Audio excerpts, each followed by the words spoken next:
बिस्मिल्लाहिर्रहमानिर्रहीम। नाज़रीन अस्सलाम वालेकुम। मैं हूं आपका मेज़बान साबिर शाकिर वफाकी दारुल हुकूमत इस्लामाबाद से कुछ ताज़ा तरीन इत्तलात और हम खबरें आपसे शेयर करते हैं। रावलपिंडी और इस्लामाबाद के दरमियान और रावलपिंडी और ज़मान पार्क के दरमियान लड़ाई जारी है, जंग जारी है, सियासी जंग है और इसे हर सूरत में सियासी नहीं बल्कि ज़ाती जंग कहना चाहिए। इसे हर सूरत में जीतना है और इसके लिए खा मुल्क का कितना ही नुकसान क्यों ना हो जाए, पाकिस्तान के अवाम कितने ही मायूस क्यों ना हो जाएं, चादर और चार दीवारी के तहफ़्फ़ुज़ का कितना ही क्यों ना पामाल हो जाए, कोई मसला नहीं है। लेकिन ये जंग हमने हर सूरत में जीतनी है। अना की तस्कीन है, बुग़्ज़ है, हसद है, जलन है, सब कुछ है।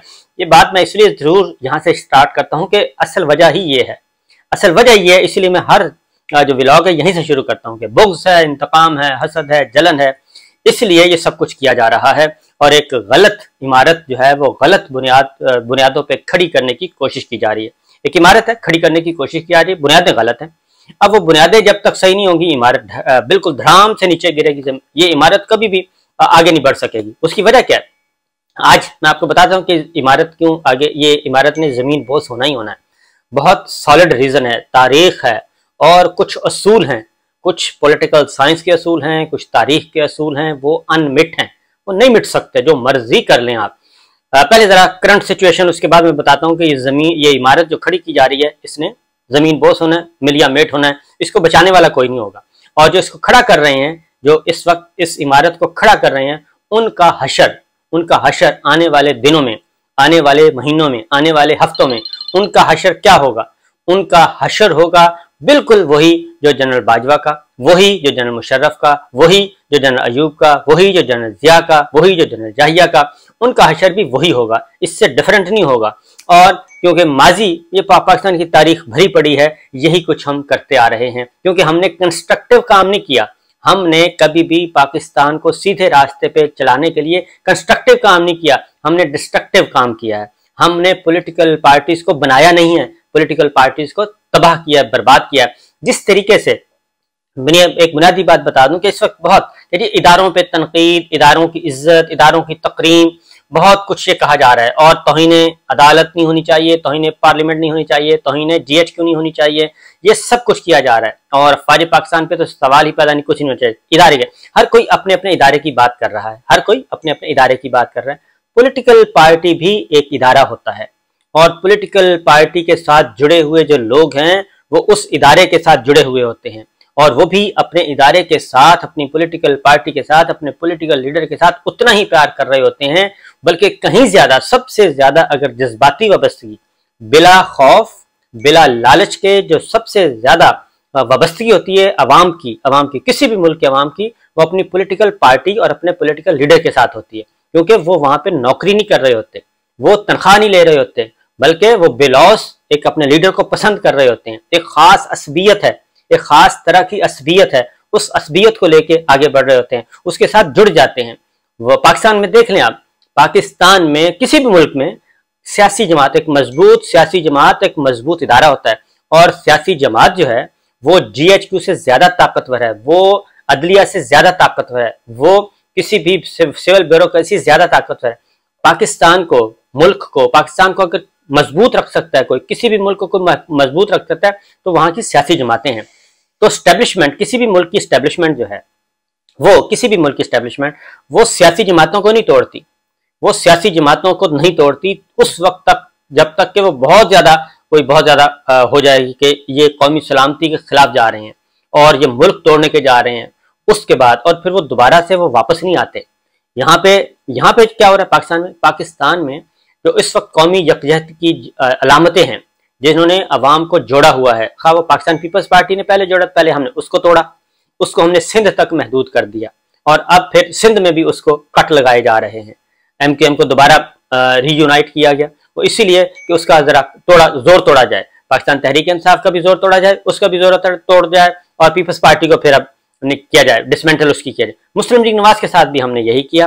पॉलिटिकल पार्टी, बड़ी बड़ी सियासी जमातें थी, उनके साथ हम ये कर चुके हैं और उनकी जगह पे लाते क्या हैं? मुत्तहिदा मजलिस अमल, उनकी जगह पे लाते क्या हैं? इस्लामी जमहूरी इत्तेहाद, उनकी जगह पे लाते हैं पाकिस्तान मुस्लिम लीग काफ, उनकी जगह पे लाते हैं पाकिस्तान पीपल्स पार्टी पैट्रियट्स। ये सब कुछ लेके आते हैं और उनका अंजाम हमारे सामने है। इस वक्त क्या हो रहा है? इस वक्त भी यही हो रहा है कि लोगों को जेलों में डाला जा रहा है, लोगों को जेलों में डाला जा रहा है, रहनुमाओं को, पॉलिटिकल वर्कर्स को, उनको जेलों में डाल के जिंदान खाने में, और सही वाली उनको कैद तन्हाई में रखा जा रहा है। कैद तन्हाई में रखकर उनके बीवी बच्चों की, उनकी बेटियों की, उनकी बच्चियों की, उनकी माओ की चीखों पुकार वीडियोज उनको सुनवाई जा रही हैं। ठीक है, उनके घर के तोड़ फोड़ के मनाजिर दिखाए जा रहे हैं। अकेला कैद तन्हाई में बंद कमरा 4x4 का, 5x4 का जो भी है, एक जो सेल होता है वहां रखा होता है, वहां पे उनको बुनियादी सहूलतें नहीं दी जा रही जो कि देनी चाहिए। इन हालात में उनको रखा हुआ है। इन हालात में रख के और उनको बताया जा रहा है कि अब डॉक्टर शीरीन मजारी ने पार्टी छोड़ी, डॉक्टर शीरीन मजारी ने सियासत छोड़ी, पार्टी छोड़ी।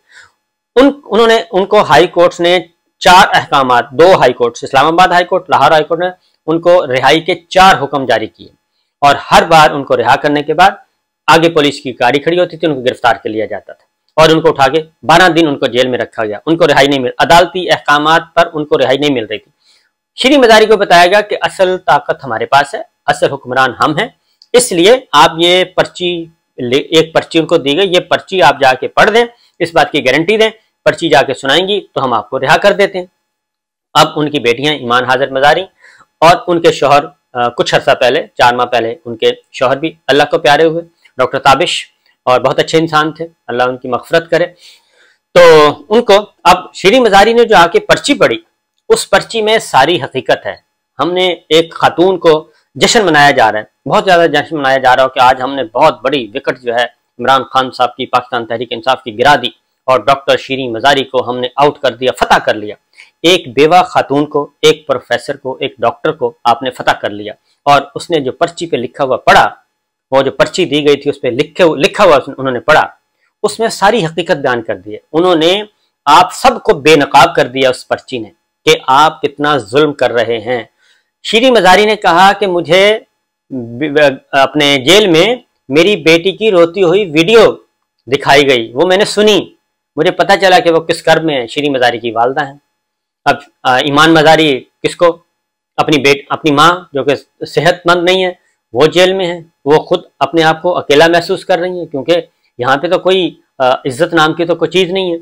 शीरीन मजारी, उनकी बेटी और उनकी वालदा, फिर उन्होंने कहा कि 4 माह पहले मेरे शौहर चले गए थे, पहले वो संभाल लेते थे, अब मैं कैसे अपनी वालदा का ख्याल, अपनी बेटी का ख्याल।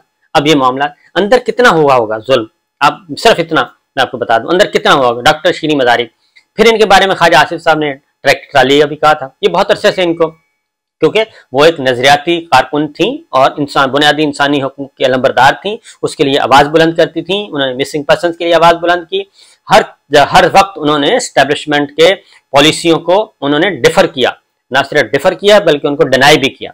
तो ये सारी चीजें हैं, ये सब कुछ है। अब फयाजुल चौहान साहब ने भी एक पूरी साल की पिछली कहानी सुनाई है, तो उन्होंने भी कहा है मैंने छोड़ दिया, और बाकी लोग भी आहिस्ता आहिस्ता कहीं से कोई एमपीए, कोई एमएनए, कोई टिकट होल्डर, कोई साबिक, कोई मौजूदा, ये जा रहे हैं। तो क्या इसके जाने से कोई पार्टी को फर्क पड़ेगा? मैं समझता हूं कि कोई पार्टी को फर्क नहीं पड़ेगा, और उसकी रीजन है कि ये सारे के सारे तजर्बे हम रिसेंट पास्ट में हो चुके हैं। आखिरी जो तजर्बा इन्होंने किया था वो नून लीग के साथ किया था। नवाज शरीफ साहब को अटक किला में डाल दिया गया, उनकी तस्वीरें निकाल दी गई, दिखा दी गई, लेकिन बेगम कुलसूम नवाज ने अपनी पार्टी की जद्दोजहद की और उसके बाद आफियत जानी और उधर नवाज शरीफ साहब ने भी मामला तय किए और वो निकल गए, और निकल के जब वापस आए तो आज भी मौजूद हैं, आज भी वही सब कुछ कर रहे हैं। बहरहाल ये सिलसिला मैंने आपको पहले भी कहा था कि ये जो चीजें हैं ये पुरानी चली आ रही हैं, ये कोई पुरानी स्ट्रेटेजी है, नई स्ट्रेटेजी नहीं है। मेरे सामने जनरल अयूब खान साहब का मैं आपको पहले भी बता चुका हूं कि ये जनरल अयूब खान के जमाने से चला आ रहा है कि तमाम के तमाम जो पॉलिटिकल लॉट है वो खत्म कर दें अपनी पसंद के इंतखाबी नताइज हासिल करने के लिए, अपनी पसंद के नताइज हासिल करने के लिए ये कर दें।